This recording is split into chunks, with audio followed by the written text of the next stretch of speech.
when did you become professional? What was your sort of your first gig? Okay, so when did somebody put some money in your hand and say, "We want you to sing for me"? My first gig was at 19 years old. There was a guy that I went to church with. He also went to school with me. He graduated before me, but he would always kind of come back and just kind of hang out and stuff. Sean Jamel Crawford is his name. God rest his soul. We went to church together, and he used to do sessions for like everybody. And I remember one day I was like, "Oh, like you should call me for a session." Can I come?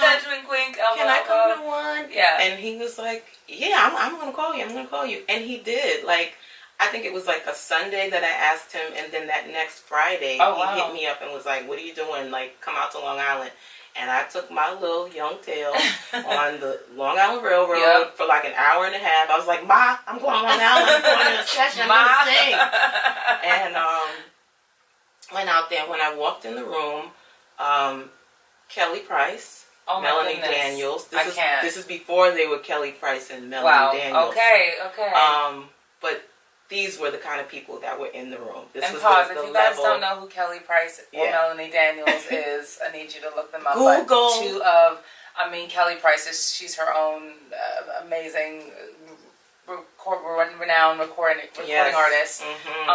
Just used to sing background actually for a lot of people, and then did her own solo project. Melanie Daniels, I just have no words for her. I used to stare in her mouth. The walking voice. Voice. I met her on doing Mariah, but incredible. Yeah. So you walk into a session with these girls. We're all young. We're all like in our teens. And, just loving to sing. Yeah. And we ended up being a part of a group. I think it's called Darryl Douglas and Company. And God rest his soul as well. But that's where I was exposed. I started doing session work with him. We did the Grammys. We did the Grammys a couple times. We did actually with Mariah. That's how Kelly and Melanie got discovered. Actually, we worked with George Michael. Oh my goodness! We got some really cool gigs, and we're like in our teens, like I said, like hi, right? I'm on the Grammy. From Brooklyn, from the Bronx. That's incredible. So that's when the bug really bit me. I was just like, oh my God, this is the life. And I'm getting to, meet celebrities and take pictures. And back then, I'm young, so I'm like all in everybody's face. I don't do that now. Right. It was amazing. And a check. Is a check involved? I like this. That was an amazing beginning. Can you just give me a couple of, I know how when we worked together, but can you just name drop a little for us and just... Oh. Well, it's not, it's never in... This is not a place of conceit or whatever, but it is fact. It's testament to pouring into your gift, putting it out there, working hard, and then you get to enjoy the fruits of your labor. That's why we do this, so that we can work for those people. So who are some of those people? I've been blessed to work on the secular side and gospel side as well. So, like I said, George Michael, Mariah Carey, Mary J. Blige, Kim Burrell, Hezekiah Walker, Jay Moss, Karen Clark Sheard, Marvin Sapp, Jasmine Sullivan currently, John Legend. Right. Sometimes it's hard. Like, you do have this, and you've had such a long, amazing career. And the truth is, I embrace it and I enjoy it, but I don't hold on to it to like tell, I did this one. And also too, it is your work. I think a lot of people would be like, oh my, I'm actually sitting here low key gagging. So there's people that I'm like, oh my God. Yeah, Alessia Cara. Yeah, right. But it is really your work. Yeah, you're right. But for a lot of it's like my resume. And a lot of up and coming singers want that. Yeah. They want to know how to be able to do that. How do you sing gospel? How do you sing for the secular artists? How do you sing pop and then go for all this? How do you get these gigs? Like, all of this stuff is why we share the information. So it's it's only to inspire. But sometimes it's hard to think back because you're like, I'm sure you get into a place where you're just like, okay, you're on to the next gig, Yeah. And then you become friends with a lot of these people, and they become like family. Oh my God, Donnie McClurkin. Yeah. I have to mention him. He was like, I'm still low-key gagging. Yeah, he was like my first gospel, big name gospel artist. So how is that, when doing something like Alessia Cara, which is sort of more of a pop gig. Obviously, very vocally diverse. Was it just okay? Pulling my pop chops out now and doing something different. There was a little bit of that. Because in different situations, sometimes you have to put on a different hat. And then we had to. Oh my God! I had to pull my hood girl out. We had to pull the hood girl out for that choreographies. The wonderful thing I can say about my journey with music is everything has kind of prepared me for the next thing. So Jasmine prepared me for Alessia. Yeah, that's right. That's right. A little shimmying and things. And those gigs prepared me for John, which I'm like straight up pop. I cannot wait to see the show. Because I remember, and we'll talk about this, the audition and what was. But I remember Mama going, I need girls who could do this, da da da da. So like you said, it all. I love that, and I love that you're probably, a lot of people. I remember I've worked with singers before where they're like, I was hired just to sing. Or they're not open to experience learning. And I'm like, open. If you wanna, I love it all. You never know. You have to sort of be open so you can learn because you can stretch yourself. Exactly. And girl, you talk about stretching. Literally. I'm in London. I have to say literally. Yes. Yeah. I have been stretched. Oh, that's amazing. But it's different in that way that you have to kind of rise to the occasion and fit what it is that the gig is asking for.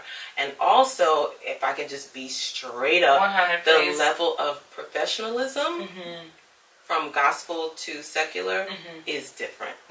It's different. And I have to just, appeal to my gospel industry to come up in that area because the Word of God does tell us that things should be done decently and in order. Absolutely. And a lot of my experience on that end, it wasn't there hasn't been decent. So much. It wasn't so orderly, girl. Right. So, the fact of the matter is I don't necessarily do it, just for the money or honestly, it's like, no, when it comes to singing, for God and about God and to God and to His people, it's not really a money thing for me, but a workman is worthy of his hire. Yeah. Also in the Word of God. So when you ask me to do an engagement or a gig, I don't even like really saying gig, but when you're asking me because you feel that there's something I offer that's going to give your service or your event what it needs, and I'm more than willing. But when you tell me, I don't have a budget, or, I can't pay you what you're worth, but here's a fruit basket. Like, and I'm exaggerating, I'm joking. No, but that actually has happened to me.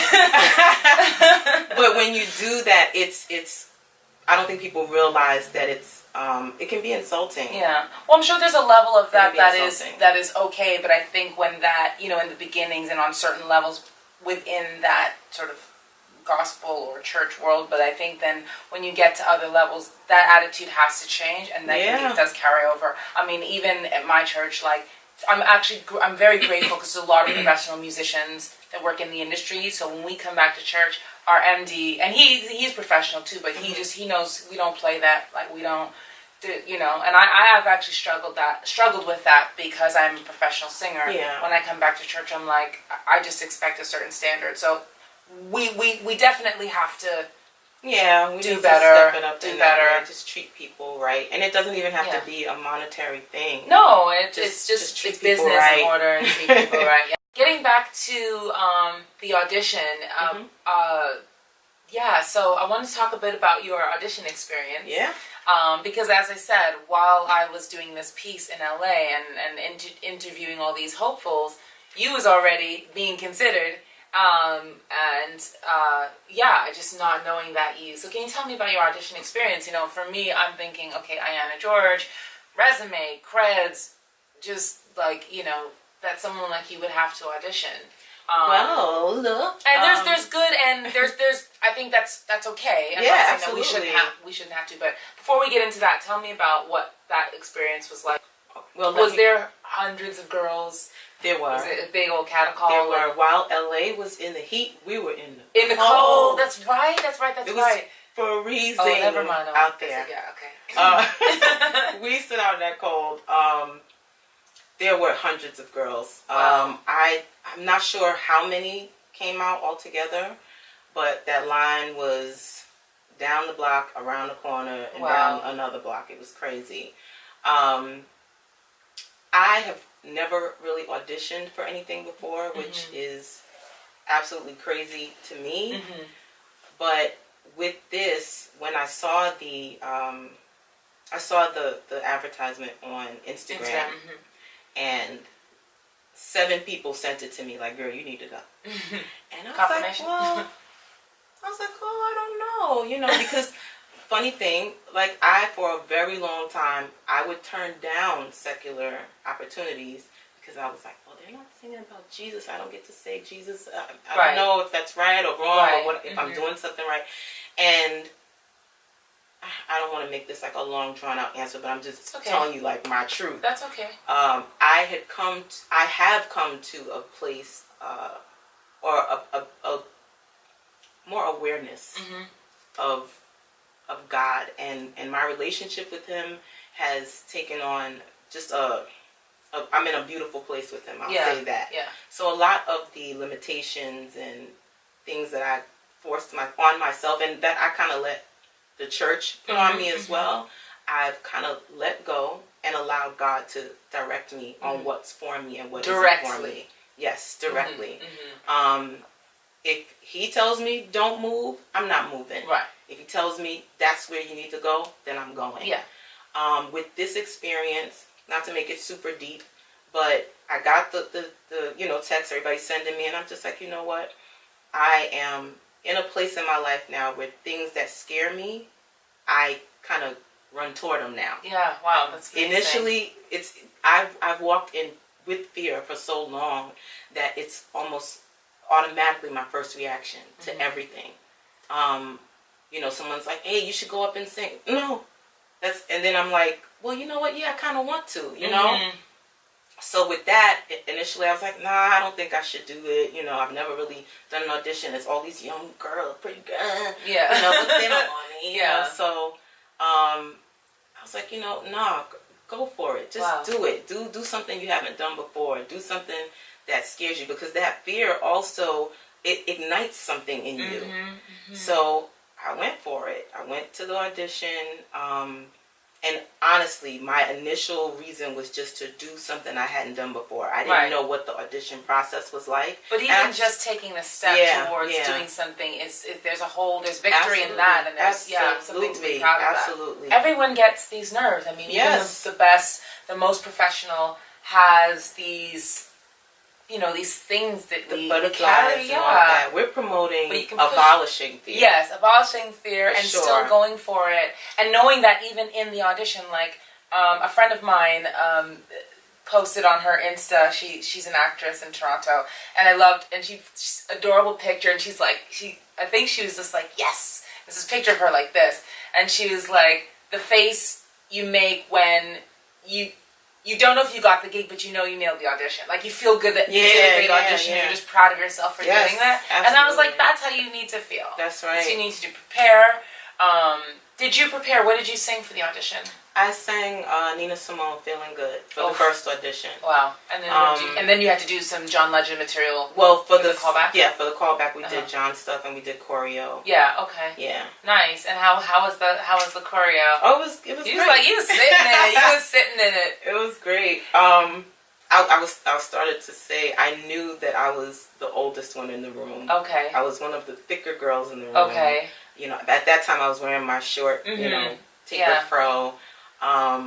So literally, like, things that I thought would count me out, I think made me stand out. Wow. And that's just beautiful. Something I want to just admonish, to you guys. Like, don't worry about how you look or, just be you. That's it. Just be you. Yeah. There's only so much you can do to not be you, or to, like, and I always find that it's so I feel like it's more effort to fight who you naturally are. Just enhance your beauty, enhance your things that are naturally you. Because at the end of the day, if you have to go, I remember I auditioned for this gig and I had to do so much vocal manipulation to my voice to try to blend with this artist. I was like, I would love the opportunity, but I was just like, I just don't think this is the gig for me. Right. I mean, if they hire me, cool, but if you don't like what I'm bringing, then there's just another singer, and it's not personal.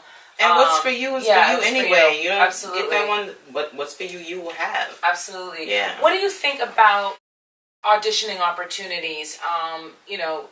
I said in my article that I think it's great while auditions can be a pain and you can queue up around the corner and be in the cold and be waiting hours and be hungry and all this stuff.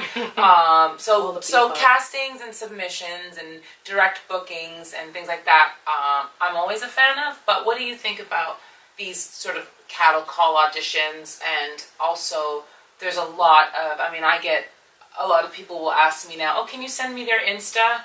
Well, they're looking at Instagram pages to cast and stuff. What are your thoughts on that? For the John audition specifically, I thought it was amazing. I thought it was dope that he was actually doing a big, call. Because you would think, with all the connections and the relationships in the industry, you don't have to have that. Exactly. Exactly. And it's funny because when I actually got the gig, Natalie was like, girl, I didn't know you were interested. I would have just called you. Right. But God set it up that way. I had to do it that way. And I'm really happy because it just affirms I belong here. Yeah. This was not a favor. This was not, you earned it. Hook up on your own. Exactly. Yeah, I definitely fought for it and earned it. And I'm very thankful and very proud. Yeah, very good proud. for you. You should be. But I think that these large calls, I think there's a place for them because being that the industry is the circle that it is, and people are always just referring their friends and people that they know, when they have big open calls like this, it opens it up to people that aren't known. It opens it up to people that are that are dope and just under the radar. Yeah. So I'm thankful for the opportunity, and I hope that more big artists do it. Yeah, absolutely. Just be organized, please. Just have a process. That's all we ask. Yeah, because I am a fan. That's how I got my very first gig. Yeah. For I think 2 years of trying to break into as a dancer into the industry. And even though I had direct connections, it was just like, everyone had their clicks, and then I did a big stupid cattle call audition, and then I made it, and like you said, it affirmed my position. Absolutely. And then nobody could dispute that. Because I earned it on my own. There was no cosign. And no one could say they did it or they were responsible. Exactly. Yeah, you did that.